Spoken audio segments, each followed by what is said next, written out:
चलिए, आज हमारा तीसरा दिन है हिंदी की क्लास में। डेज 3 है, तीसरा दिन है Hindi for SSC, UP police and other competitive exam. सभी विद्यार्थी इसको पढ़ सकते हैं जो कंपटीशन की तैयारी कर रहे हैं, जिनके एग्जाम में हिंदी आने वाली है। वो विद्यार्थी भी इन्हें पढ़ सकते हैं जो अभी हाई स्कूल और इंटर का एग्जाम देने वाले हैं या कोई भी परीक्षा है। इससे पहले हमने पहले दिन और दूसरे दिन की क्लास में हमने पढ़ा वर्णमाला के बारे में कि वर्णमाला में कितने वर्ण होते हैं, कितने स्वर होते हैं, कितने व्यंजन होते हैं, व्यंजनों के प्रकार क्या क्या है हमारे, और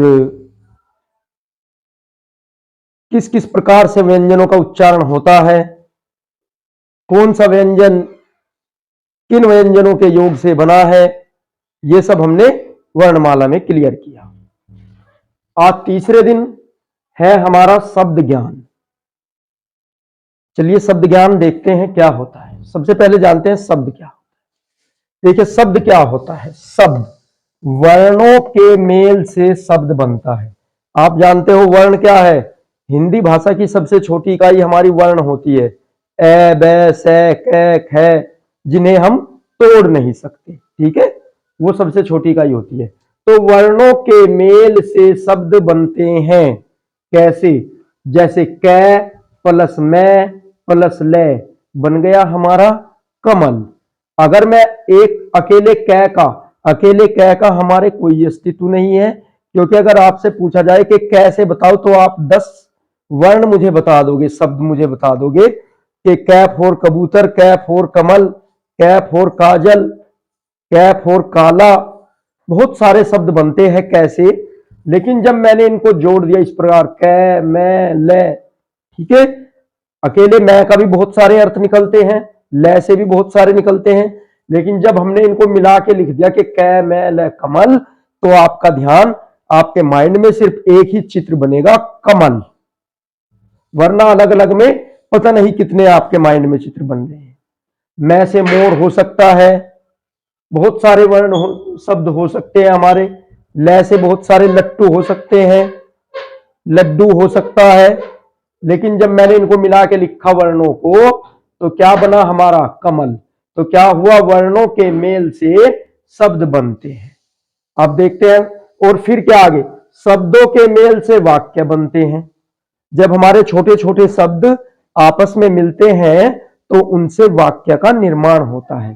कैसे देखते हैं, जैसे राम, अकेले राम का कोई मतलब नहीं है, क्या पता हम राम के बारे में क्या बात कहना चाह रहे हैं, दूसरे को पता नहीं है कि क्या सोच ले राम के बारे में। खाना, खाना अकेले का कोई मतलब नहीं है, खाकर आराम कर। अगर अकेले अकेले को इनको बोल दिया जाए तो इनका कोई अर्थ नहीं निकलेगा। अब जब मैंने इन सभी शब्दों को मिला के रखा, जैसे राम खाना खाकर आराम कर, राम खाना खाकर आराम कर, तो इससे क्या हुआ, आपको पता लगा कि किसी के बारे में कहा जा रहा है। राम को कह रहे हैं कि राम खाना खा के आराम कर। तो इससे आपको समझ में आया। और ये किससे बना, शब्दों के मेल से हमारे वाक्य बनते हैं। अब आगे, जब हम एक के बाद एक वाक्य लगातार बोलते जाते हैं तो इससे हमारी भाषा का निर्माण होता है। भाषा का निर्माण कैसे होता है, जब हम एक के बाद एक वाक्य पे वाक्य बोलते जाएंगे तो हमारी भाषा का निर्माण होगा। कैसे, जैसे देखिए, आप एग्जाम्पल से समझेंगे अच्छे से कि आपका क्या नाम है। किसी से मैं पूछ रहा हूं या मैं आपसे पूछ रहा हूं कि आपका क्या नाम है, आप कहां रहते हैं, आप क्या करते हैं, आपके पिताजी का क्या नाम है, आपके पिताजी क्या करते हैं, आपको क्या पसंद है। तो क्या हुआ, यहां पे मैं वाक्य पे वाक्य बोले जा रहा हूं और आप मुझे उनका जवाब दे रहे हैं। तो इस प्रकार हमारी ये भाषा होती है। ठीक है, चलिए, ये तो हुआ हमारा वाक्य और भाषा। आपको मालूम हो गया वाक्य क्या होता है, कि जो शब्दों के समूह से मिलकर बनता है, जो शब्दों से मिलकर बनता है वो हमारा वाक्य होता है। और भाषा क्या होती है, जब हम कभी वाक्य पे वाक्य एक के बाद एक वाक्य प्रोड्यूस करेंगे, बोलेंगे, तो वो हमारी भाषा कहलाएगी। चलिए आते हैं अपने टॉपिक पर ही। शब्द के बारे में बात कर रहे थे, शब्द के ही बारे में बात करेंगे। शब्द आपको मालूम हो गया कि वर्णों के समूह से शब्द बनता है। अब देखते हैं शब्दों को कितने प्रकार से वर्गीकृत किया गया है, कितने प्रकार होते हैं शब्द।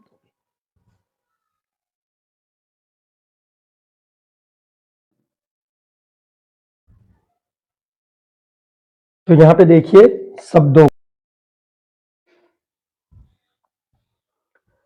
शब्दों का वर्गीकरण 4 वर्गों में विभाजित किया है शब्दों को। और देखते हैं सबसे पहला हमारा रचना के आधार पर। रचना के आधार पर ये 3 प्रकार के होते हैं। कौन कौन से? सबसे पहला है हमारा रूढ़ शब्द। रूढ़ शब्द क्या होता है?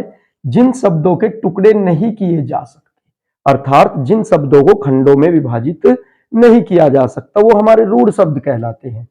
या जिनका संधि विच्छेद नहीं किया जा सकता, जैसे मेज, कान, चांद, इन शब्दों का हम संधि विच्छेद नहीं कर सकते, अतः ये हमारे रूढ़ शब्द होते हैं। उसके बाद आता है हमारा यौगिक शब्द। जो शब्द 2 सार्थक शब्दों से मिलकर बना होता है, 2 सार्थक शब्दों से मिलकर बना हुआ होगा, यौगिक शब्द कहलाता है। जैसे हिमालय, हिम जमा आल्य, यानी कि बर्फ का घर। पुस्तकालय, पुस्तक जमा आल्य, 2 सार्थक शब्दों से मिलकर बना है, ये हमारे यौगिक शब्द कहलाता है। उसके बाद आता है हमारा योग रूढ़ शब्द। योग रूढ़ शब्द हमारा क्या होता है? जिन शब्दों का निर्माण रूढ़ व यौगिक शब्दों से मिलकर होता है और जो अपना अर्थ त्याग कर अन्य अर्थ ग्रहण करते हैं, इनमें बहुब्रीहि समास होता है। देखिए समझने की कोशिश कीजिए। उसने कहा है कि योग रूढ़ का शब्द रूढ़ और यौगिक दोनों से मिलकर होता है और एक ऐसा शब्द बनता है जो अपना अर्थ छोड़ देगा और दूसरे अर्थ को प्राप्त कर लेगा। इनमें बहुब्रीहि समास होता है। चलिए ये तो आप रहने दीजिए, अभी समास में जब आएगा समास में पढ़ाएंगे। बस आप ये जान लीजिए कि वो अपना अर्थ त्याग कर दूसरा अर्थ ग्रहण करते हैं। कैसे? एग्जाम्पल से क्लियर हो जाएगा। जैसे दशानन, दशानन अर्थात 10 मुख वाला। 10 है आनंद जिसके अर्थात रावण, 10 है मुख जिसके रावण। देखो दशानन ने कौन सा अर्थ ग्रहण कर लिया? नया अर्थ ग्रहण कर लिया, रावण। ये देखिए लंबोदर, लंबा है उदर जिसका अर्थात श्री गणेश भगवान जी। ठीक है, तो ये इस प्रकार से आपका योग रूढ़, यौगिक और रूढ़ यानी कि रचना के आधार पर आपका एक प्रकार के शब्द हो चुके हैं। रचना के आधार पर शब्द कितने प्रकार के हैं? हमारे 3 प्रकार के हैं। ठीक है, तो वीडियो अच्छा लगे तो लाइक करें, चैनल को सब्सक्राइब करें और अपने मित्रों से, अपने सहपाठियों से इस वीडियो को शेयर करें। मैं इतनी बात तो नहीं कहता, लेकिन आप यहां से हिंदी पढ़ोगे तो एग्जाम में 100 के 100% मार्क्स लाओगे। उस ईश्वर के आशीर्वाद से मैं एक बात कहना चाह रहा हूं कि हमारी क्लास में जो एक बार स्टूडेंट आ जाता है तो वो यहां से छोड़कर मुश्किल ही जाता है। जो एक बार हमारे साथ जुड़ जाता है तो वो हमेशा के लिए हमारे साथ बंधन बना देता है। तो आप भी देखिए और अपने मित्रों को शेयर कीजिए और चैनल को सब्सक्राइब कीजिए और वीडियो को लाइक कीजिए।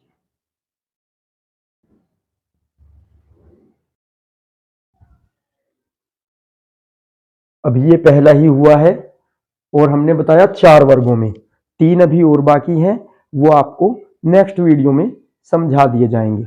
वो क्या है? अर्थ के आधार पर, उत्पत्ति के आधार पर और चौथा नंबर है हमारा रूपांतर के आधार पर। ये आपको नेक्स्ट वीडियो में क्लियर करा दिया जाए।